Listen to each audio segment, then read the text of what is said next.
বাংলার প্রকৃতিতে এখন গ্রীষ্ম। রৌদ্র ঝলমলে এই ঋতুতে প্রকৃতি নিজেকে সাজিয়ে তুলেছে এক অনন্য রূপে। প্রতিটি গাছ, প্রতিটি পথ যেন রঙে রঙে ভরে উঠেছে। প্রকৃতির এই অভয়ারণ্যের সঙ্গী হয়েছে জাতীয় কবি কাজী নজরুল ইসলাম বিশ্ববিদ্যালয়। জারুল, কৃষ্ণচূড়া, সোনালু আর নানান বাহারি ফুলে সেজেছে বিশ্ববিদ্যালয়টি। বিশ্ববিদ্যালয়ের মূল ফটক থেকে শুরু করে জয় বাংলা ভাস্কর্য পর্যন্ত পথের দুই ধারে ফুটেছে এসব ফুল। ছড়িয়ে আছে প্রকৃতির অনুপম সৌন্দর্য। এই সময়ে ক্যাম্পাসে ঘুরলেই চোখে পড়ে শিক্ষার্থীদের উচ্ছ্বাস। কেউ শাড়ি পরে ছবি তুলছেন, কেউ ক্যামেরার ফ্রেমবন্দি করে রাখছেন রঙিন স্মৃতি। প্রকৃতি প্রেমীরা জারুল গাছের নিচেই আড্ডায় সময় পার করছেন।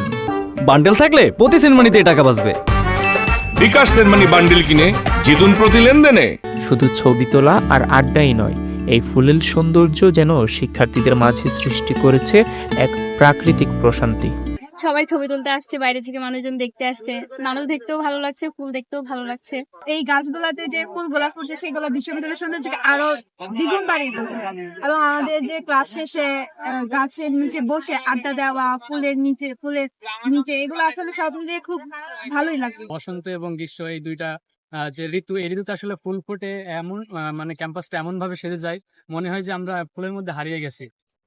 আজকের এই আবহাওয়াটা দারুণ লাগছে। আর এই সময়টাতে আসলে বিশেষ করে এই রাস্তাটি আমার খুবই প্রিয়, কারণ হচ্ছে এইদিকে চারপাশে জারুল ফুল, তারপর হচ্ছে কৃষ্ণচূড়া। এখানে রাস্তাগুলা তখন মনে হয় হাঁটলে যে মনে হয় যে না ছোট জাহাঙ্গীরনগর বা জাহাঙ্গীরনগরের যে একটা শাখা এরকম মনে হয়। প্রকৃতির এই মুগ্ধতা স্বল্প সময়ের হলেও তা স্মৃতিতে রাখতে চান শিক্ষার্থীরা।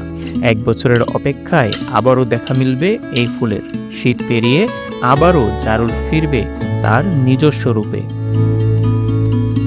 রোহান চিশতি, নজরুল বিশ্ববিদ্যালয়।